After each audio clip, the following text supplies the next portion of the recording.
महापौर, राष्ट्रवादी काँग्रेस पक्षाचे महाराष्ट्राचे अध्यक्ष श्री सुनील तटकरे, राज्याचे उपमुख्यमंत्री श्री अजित पवार, व्यासपीठावर असलेले पालकमंत्री नामदार हसन मुश्रीफ,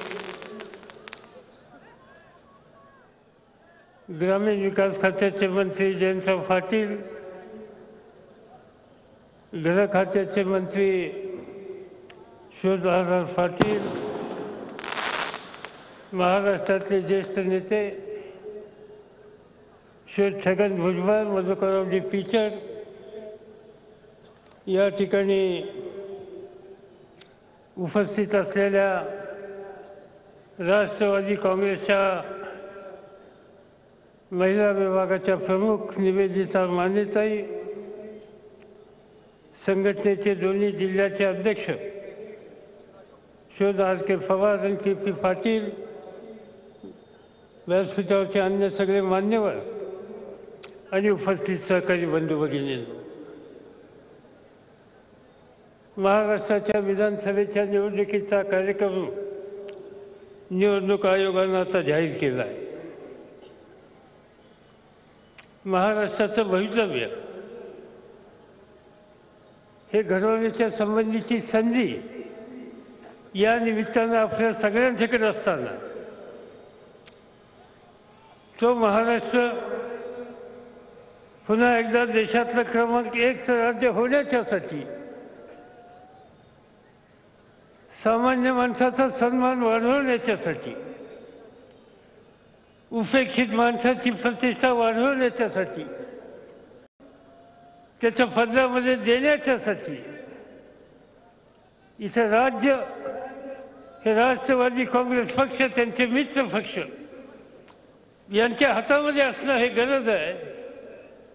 आणि म्हणून त्या मोहिमेची सुरुवात करायची असेल तर सामान्यांच्या हिताच्या संबंधीचा संदेश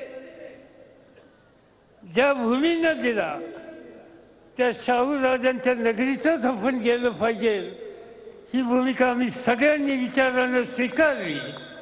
आणि मला आनंद आहे की याचा शुभारंभ आज या करवीर नगरीपासून होतोय, शाहू नगरीपासून होतोय. लोकसभेच्या निवडणुका झाल्या, देशामध्ये चित्र वेगळं, महाराष्ट्रामध्ये सुद्धा चित्र वेगळं झालं. पण पुरोगामी विचाराची कास ही कोल्हापूरकरांनी सोडली नाही. कोल्हापूरकरांनी धनंजय महाडिकांना मोठ्या मताने या ठिकाणी विजयी केलं. मी आपल्या सगळ्यांचा अंतःकरणापासून आभार मानतो की या व्यासपीठावर हा विजय संपादन करण्याच्यासाठी तुमचे आशीर्वाद पाहिजेत. ही भूमिका मी लोकांनी मांडली आणि त्याला 100% सहकार्य करण्याची संबंधीची भूमिका तुम्ही घेतली, याची नोंद आम्हा लोकांच्या अंतःकरणामध्ये कायम राहील आणि त्या पद्धतीची आपली काळजी घेतली जाईल हा विश्वास या निमित्तानं मी आपल्या सगळ्यांना देतो. आपण यश दिलं राष्ट्रवादीला. हा शेतीच्या संबंधीचा आस्था असणारा जिल्हा आहे, उद्योगधंद्यामध्ये लक्ष देणारा जिल्हा आहे, खेळाच्या क्षेत्रामध्ये कुस्तीगीरांना वाव देणारा जिल्हा आहे, कलावंतांना प्रोत्साहन देणारा हा जिल्हा आहे. आणि त्याच्या पाठीमागे शाहू राजांची शिकवण आहे. आणि म्हणून कुठलीही जबाबदारी समाजाने नीतीने आम्हाला लोकांच्यावर टाकली तरी आम्हाला लोकांच्या अंतःकरणामध्ये शाहू राजांचा विचार, महात्मा ज्योतिबा फुले यांचा विचार, कर्मवीर बाबूराव पाटलांचा विचार हा अखंडपणाने असतो. आणि त्या पद्धतीनं पावलं टाकण्याच्याबद्दलची भूमिका आम्ही लोक घेत असतो. गेली 10 वर्ष माझ्याकडे देशाच्या शेती खात्याची जबाबदारी होती. काळजी घेतली की शेतकऱ्याच्या मालाला किंमत कशी मिळेल. ऊसाची किंमत वाढवली, साखर निर्यात होईल याची काळजी घेतली. निर्यात होताना आंतरराष्ट्रीय बाजारपेठेमध्ये स्पर्धा करणं शक्य नसेल तर त्याला अनुदान देण्याच्याबद्दलची भूमिका घेतली. दूध जास्त झालं तर दुधाची पावडर जगामध्ये पाठवण्याच्यासाठी अनुदान देण्याच्या संबंधीची भूमिका घेतली. गहू, तांदूळ, कापूस, साखर याचे निर्यात करणारा जगातला 2 नंबरचा देश म्हणून भारताचा नवलौकिक शेतकऱ्यांच्या प्रयत्नातून त्यांच्या घामातून वाढवला गेला.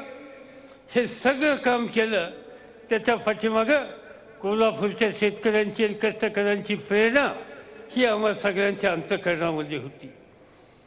जे काही निकाल घेतले, मग व्याजाचा दर कमी करण्याच्या संबंधीचा असो, कर्जाचा बोजा माफ करण्याच्या संबंधीचा असो, या सगळ्याच्या पाठीमागं सातत्यानं निर्णय घेण्याच्यासाठी बसल्यानंतर आम्हाला लोकांच्या समोर शाहूराजांचा कारभार हा एकच विचार द्यायचा आणि त्या माध्यमातून पुढे जाण्याच्याबद्दलची पावलं टाकली घेतली.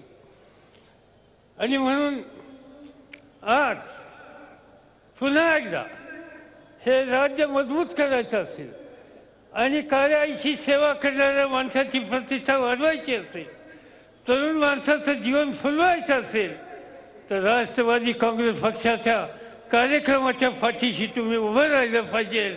आणि ती मागणी करण्याच्यासाठी आज आम्ही सगळेजण आपल्या सगळ्यांच्या पुढे येतो. आम्ही लवकरच आमचा जाहीरनामा प्रसिद्ध करणार आहोत. आमचा प्रयत्न आहे की पुन्हा एकदा काम करायची संधी तुम्ही दिली तर वयाची 65 वर्ष पूर्ण झालेले अल्पभूधारक शेतकरी, कोरडवाहू शेतकरी आणि शेतमजूर यांना पेन्शन द्यायच्या संबंधीचा कार्यक्रम राबवला जाणार आहे. या राज्यामध्ये पाण्याची कमतरता आहे आणि म्हणून महाराष्ट्रातली 60% शेती ही ठिबकच्या खाली कशी आणता येईल आणि त्यासाठी अनुदान हा 75% देण्याच्याबद्दलची काळजी घेतली जाईल. तो कार्यक्रम आम्ही राबवू इच्छितो.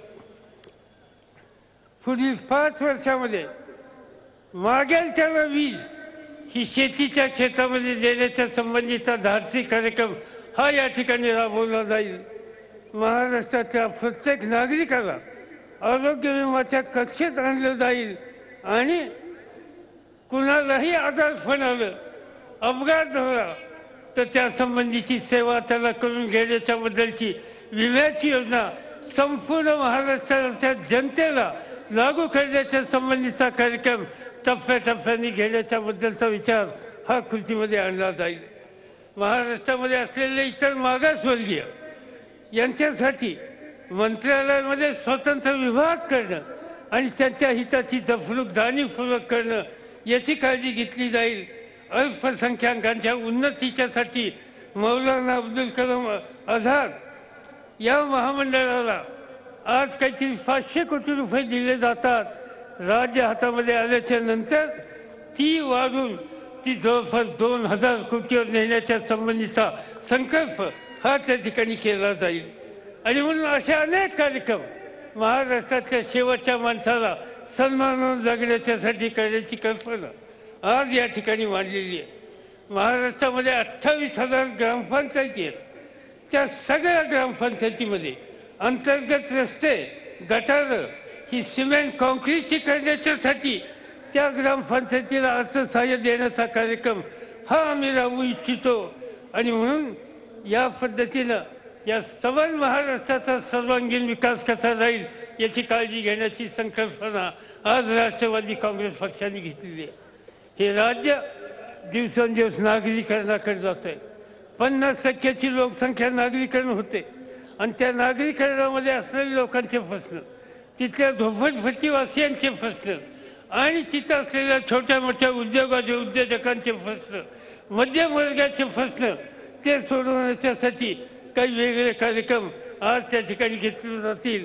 आणि राष्ट्रवादीची ती मनापासूनची इच्छा आहे की या सगळ्या गोष्टीची अंमलबजावणी करायची आणि 5 वर्षाच्या नंतरच्या कालखंडामध्ये देशातलं ते 1 नंबरचं राज्य आहेच, पण राज्यकारभार कसा करावा हे बघायचं असेल तर त्यांनी महाराष्ट्रामध्ये जावं. मग ते कुठल्या खेड्यामध्ये किंवा मुंबईमध्ये त्याची परिस्थिती ही कुणालाही बघायला मिळेल. त्या पद्धतीनं खबरदारी घेण्याचा निकाल आज राष्ट्रवादी काँग्रेस पक्षाने घेतलेला आहे. आणि म्हणून या पद्धतीने आम्ही जाऊ इच्छितो. आज देशाचं राज्य भाजपकडे गेलंय, लोकांनी त्यांच्या हातामध्ये सत्ता दिली. काय चित्र दिसतंय? पुन्हा एकदा माणसामध्ये अंतर वाढवायची पावलं टाकायला दिसतात. कुणी काय सांगतंय, कुणाला प्रोत्साहन केलं जातंय.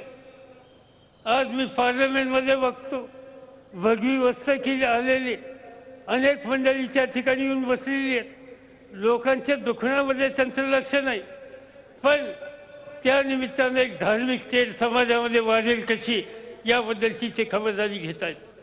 मगाशी छगन भुजबळांनी उल्लेख केला, एक भाजपचे खासदार स्वतःला संत म्हणतात आणि समाजातल्या अल्पसंख्याक समाजावर वेगवेगळ्या प्रकारचे आरोप करून दहशतवादाच्या संबंधीचे सहकारी म्हणण्याचा फलक मदल मारतात. याचा अर्थ या देशातल्या सामाजिक ऐक्याला सुरुंग लावण्याच्या संबंधीची कामगिरी या वर्गाच्याकडून सातत्यानं केली जाते. नको त्या गोष्टीवर वाद वाढवला जातो. साईबाबा जन्माने कोण होते? ते ब्राह्मण होते का, ते मुस्लिम होते का, ते आणखीन कोणी होते? याच्या संबंधीच्या खोलामध्ये जाण्याचा कोणाला विचार नाही. साईबाबा एक सध्याचं स्थान लोकांचं झालेलं आहे आणि म्हणून अशा सध्याच्या स्थानाच्या संबंधीचा वाद हा या देशामध्ये वाढवण्याच्या संबंधीची खबरदारी धर्म संसदेच्या माध्यमातून हे लोक घेत आहेत. या धर्म संसदेनं एकेकाळी ज्ञानेश्वरांच्यावर टीकाफेक केली होती, संत तुकारामांच्यावर टीकाफेक केली होती, छत्रपती शिवाजी महाराजांच्यावर सुद्धा एका वेगळ्या पद्धतीनं बोलण्याच्या संबंधीचं धाडस दिलं होतं. कोणी अधिकार दिला या धर्म संसदेला? कुठलीही संसद. आम्हाला एकच माहिती आहे की लोकशाहीच्या माध्यमातून लोकांनी दिलेल्या अधिकारातून जी लोकसभेमध्ये लोक जातात ती संसद ही या देशाने स्वीकारलेली आहे. आणि ती संसद डॉक्टर बाबासाहेब आंबेडकरांनी घटनेच्या माध्यमातून आपल्याला दिलेली आहे.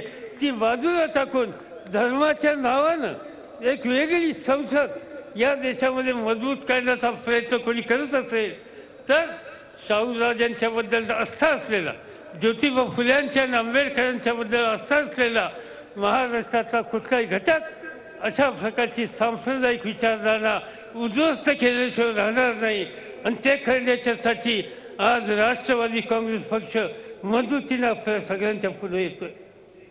अनेक गोष्टी आहेत, या सगळ्या गोष्टी विचार करून घेणं हे काम आपल्याला करायचं आहे. ते आपण कराल या प्रकारचा विश्वास या ठिकाणी बाळगतो. आणि एवढ्या प्रचंड संख्येनं आपण आलात त्याबद्दल कृतज्ञता व्यक्त करतो आणि माझे 2 शब्द संपवतो. धन्यवाद साहेब. यानंतर आभार प्रदर्शन करतील झी 24 तास रहा एक पाऊल पुढे.